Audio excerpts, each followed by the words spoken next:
नमस्कार। आज हम कक्षा नवमी की पाठ्य पुस्तिका मणिका के 8वें पाठ न धर्म वृद्धेषु वयः समीक्ष्यते का अध्ययन करेंगे। छात्रा आचार्य नमः। हे आचार्य, हम सब आपको प्रणाम करते हैं। आचार्य चिरम जीवत यशस्विनः भवत, चिरकाल तक जीवित रहो और यशस्वी हो। छात्र अनुग्रहिता स्म, हम सब आपके आभारी हैं।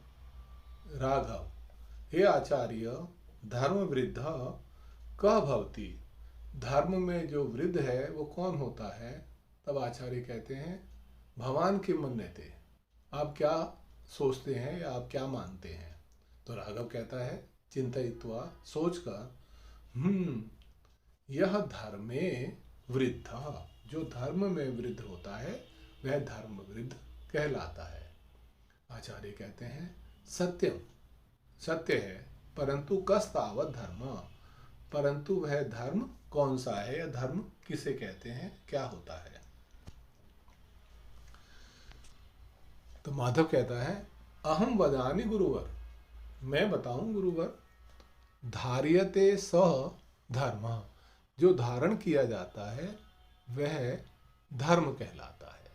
अतः धर्म नाम कर्तव्यम, इसलिए धर्म जो नाम है वो कर्तव्य का है। तो आचार्य कहते हैं, शोभनम, बहुत अच्छा, यह कर्तव्य परायण गुणी च भवति तस्य आयु न गण्यते, जो कर्तव्य परायण और गुणी होता है उसकी आयु नहीं गिनी जाती है या आयु नहीं देखी जाती है। तब राघव कहते हैं, तत्कथम, वह कैसे? आचार्य बोलते हैं, महाभारतात ग्रहीताम इमाम कथाम पठत यत्र एकः 12 वर्षीयः बालकः अष्टावक्रः राज्ञ जनकस्य सभासदान ज्ञानेन अजयत। आचार्य बोलते हैं कि महाभारत से ली गई इस कथा को पढ़ो, जिसमें एक 12 वर्ष का बालक जिसका नाम अष्टावक्र है वह राजा जनक की सभासदों को ज्ञान से जीत लेता है, जिसने ज्ञान से जीत लिया था। छात्र कहते हैं, धन्यम खलु भारतम, हमारा ये भारत देश धन्य है, यत्र बाला अपि एवं ज्ञान वृद्धा, जहाँ छोटे बच्चे भी इस प्रकार ज्ञान में वृद्ध होते हैं। कथा प्रारंभ होती है, बालः अष्टावक्रः मित्रैः सह क्रीडित्वा गृहं प्रत्यावृत्य, बालक अष्टावक्र अपने मित्रों के साथ खेलकर घर वापस आया। तब उसने सजननीम अपृच्छत, तब उसने अपनी माता से पूछा, हे माता, क्व आस्ते मम पिता, मेरे पिता कहाँ हैं? इति ऐसा।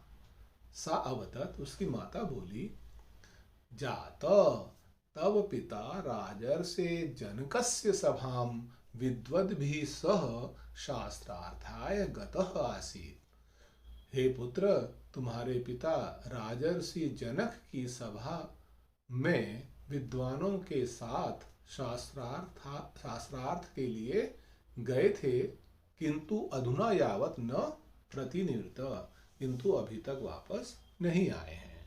अहम अपि चिंतातुरा अस्मि, मैं भी चिंता से व्याकुल हूँ। इदम निशम्य अष्टावक्रः प्रत्यवदत, यह सुनकर अष्टावक्र ने उत्तर दिया, हे जननी, अलम चिंतया, आप चिंता मत करो, स्वप्रभाते एव, कल सुबह ही, अहम राजसभां गत्वा ज्ञास्यामि, मैं राजसभा में जाकर पता लगाऊंगा कि का वार्ता, क्या बात है। इति ऐसा उसने अपनी माता से कहा। माता अवदत, माता ने कहा, तुम बालोसी, तुम अभी बच्चे हो, राजसभायाम तव प्रवेशो न सुलभ, राजसभा में तुम्हारा प्रवेश आसान नहीं है।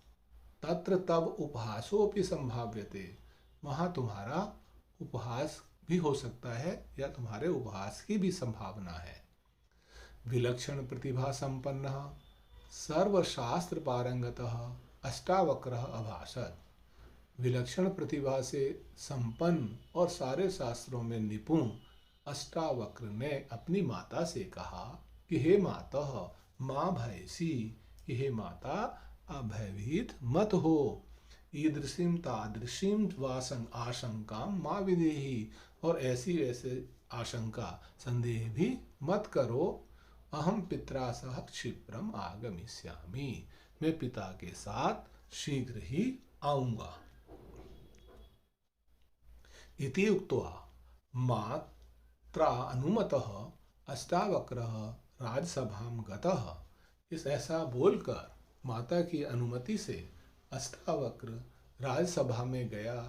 कथमपि सभायां लब्ध प्रवेश, जैसे तैसे सभा में प्रवेश प्राप्त किए हुए उसने राजानम सविनयम प्राणमत, राजा को विनम्रतापूर्वक प्रणाम किया।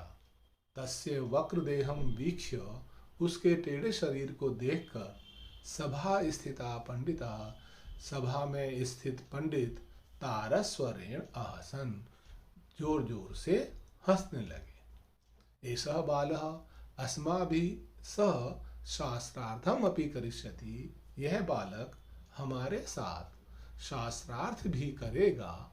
इति ज्ञात्वा, ऐसा जानकर ते अन्योन्यम पश्यन्तः स्मितम अकुर्वन्, वो एक दूसरे को देखते हुए मजाक करने लगे, हंसने लगे, मुस्कुराने लगे।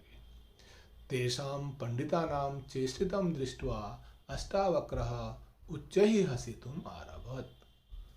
उन पंडितों की ऐसी चेष्टा को देखकर अष्टावक्र जोर जोर से हंसने लगा। तम हसंतम विलोक्य, उसको हंसता हुआ देखकर सर्वे सभा स्थिता विद्वांसः स्तब्धा अभवत्, सारे सभा में स्थित जो विद्वान थे वो आश्चर्यचकित रह गए। राज्ञा हास्य कारणम पृष्ठम, राजा ने हंसी का कारण पूछा।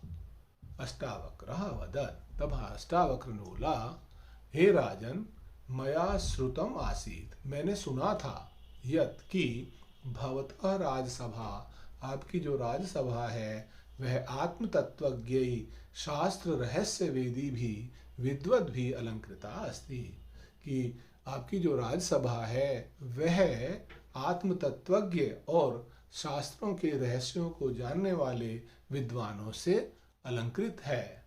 किंतु सभाम प्रविश्य पश्यामि, किंतु आपकी राजसभा में प्रवेश करके देख रहा हूँ कि एते पंडिता, ये सारे के सारे पंडित विद्वान मम वक्र देहम दृष्ट्वा हसंती, मेरे टेढ़े शरीर को देखकर हंस रहे हैं। अहम अपि मिथ्या ज्ञान गर्वितान एतान दृष्ट्वा हसामि, मैं भी मिथ्या ज्ञान से गर्वित इनको देखकर हंस रहा हूँ। सा पुनः अवतत, वह फिर बोला, हे राजन, पृच्छामि ननु अस्मिन्, मैं पूछता हूँ कि अस्मिन् अस्थि रुधिर मांस मेदो भरिते चर्म वेष्टिते देहे किम अस्ति दर्शनीयम, कि हे राजन, मैं आपसे यह पूछता हूँ कि इस हड्डियों, खून, मांस, चर्बी से भरे हुए और चमड़े से लिपटे हुए शरीर में दर्शनीय क्या है, देखने योग्य क्या है। सर्वसाक्षी निर्लेपः नित्यः निराकारस्य आत्मा कथम न दृश्यते, सर्वसाक्षी, सबका साक्षी और निर्लिप्त नित्य और निराकार आत्मा क्यों नहीं दिखाई दे रही है। वदन्तु भवन्तः, आप सब मुझे बताएं, किम वक्र देहे आत्मा वक्रः भवति, क्या टेढ़े शरीर में आत्मा टेढ़ी होती है। यदि नदी वक्रा किम तस्या जलम अपि वक्रम, यदि नदी जो है टेढ़ी होती है तो क्या उसका जल भी टेढ़ा होता है। राज्ञः जनकस्य अनुमत्याः अष्टावक्रः पंडितैः सह शास्त्रार्थम कृत्वा तान अजयत, राजा जनक की अनुमति से अष्टावक्र ने पंडितों के साथ शास्त्रार्थ करके तान अजयत, उनको जीत लिया। अष्टावक्रः आत्मज्ञानम शास्त्र पांडित्यम बुद्धि पाटवम संयमादि गुण जातम च निरीक्ष्य राजर्षि जनकः प्रभावितः भूत्वा तस्मै निवेदितवान्। अष्टावक्र के आत्मज्ञान और शास्त्र पांडित्य को और बुद्धि की चतुरता या पटुता को देखकर संयम आदि गुण से युक्त निरीक्षण करके राजा ऋषि जनक प्रभावित होकर उससे निवेदन किया। राजा जनक ने उनसे निवेदन किया कि हे भगवान, अहम स भवद दर्शन ही आत्मानम धन्यम मन्ये। मैं आपके दर्शनों से अपने आप को धन्य मान रहा हूँ। इच्छामि भवद्भ्यः किंचित दातुम। मैं आपको कुछ देना चाहता हूँ। अष्टावक्रः प्रत्यवदत्। अष्टावक्र ने उत्तर दिया, यदि भवान इच्छति तदा यत् वस्तु भवदीयमस्ति तत् मह्यम अर्पय। यदि आप चाहते हैं, मुझे कुछ देना चाहते हैं, तब जो वस्तु आपकी है वह आप मुझे दे दीजिए। राजा जनक बोलते हैं, राज्यम अर्पयामि। मैं आपको अपना राज्य अर्पित करता हूँ। तो अष्टावक्र कहते हैं कि राज्यम भवद्भियम नास्ति। हे महाराज, ये राज्य आपका नहीं है। एतत् वंश परंपरा प्राप्तम। यह तो आपको वंश परंपरा से प्राप्त हुआ है। तब जनक कहते हैं, धनम ददामि। तो मैं आपको बहुत सारा धन देता हूँ। अष्टावक्र बोलता है, धनम भवदीयम नास्ति। ये धन आपका नहीं है। एतत् प्रजायाः सकाशात् आगतम। यह धन आपके पास में प्रजा के समीप से आया है, प्रजा के पास से आया है। तब राजा जनक कहते हैं, शरीरम प्रयच्छामि। तो मैं आपको अपना शरीर देता हूँ। अष्टावक्र बोलता है, आत्मा शरीरस्य अध्यक्षः न भवान। आत्मा शरीर की अध्यक्ष है, आप नहीं। राजा जनक कहते हैं कि स्वकीयम मनः समर्पयामि। तो मैं अपना मन आपको समर्पित करता हूँ। तब अष्टावक्र बोलता है, अस्तु इदम एव अस्तु। होवे, यह ही हुआ, बिल्कुल यह ठीक है। दीयताम मे स्वमनः। तुम मुझे अपना मन दीजिए। राजा जनक कहता है, हे भगवान, दत्तम मया स्वमनः भवते। मैंने आपको अपना मन दे दिया। संप्रति आदिशतु माम राजकार्याय। अब आप मुझे राजकार्य के लिए आदेश दें। अष्टावक्र कहता है, कथम भवान करिष्यति राजकार्यम। आप राजकार्य कैसे करेंगे। भवतः मनः तु मम अधीनम। आपका मन तो मेरे अधीन है। मनसा शून्य भवान संकल्प विकल्पौ कर्तुम न अर्हति। मन से शून्य आप संकल्प और विकल्प करने में समर्थ नहीं है। तब राजा जनक कहते हैं, आत्मगतम, अपने मन में सोचते हैं, कीदृशीं दशाम प्राप्तो हम। मैं यह कैसी दशा को प्राप्त हो गया हूँ, मेरी यह कैसी स्थिति हो गई है। शांते मनसी अपूर्वा आनंदानुभूति। मेरे शांत मन में मुझे अलौकिक अद्वितीय आनंद की अनुभूति हो रही है। परम कथम लौकिकम व्यवहारम करोमि। परंतु मैं यह लौकिक व्यवहार कैसे करूं। न कर्तुम समर्थोस्मि चर्चाम विचारम। न यज्ञम न दानम न मानम विहारम। प्रकुर्याम कथम पालनम मे प्रजाया। क्षणो नास्ति लभ्यो यदा कल्पनाया। अर्थ इस प्रकार है, न कर्तुम समर्थ अस्मि चर्चाम विचारम।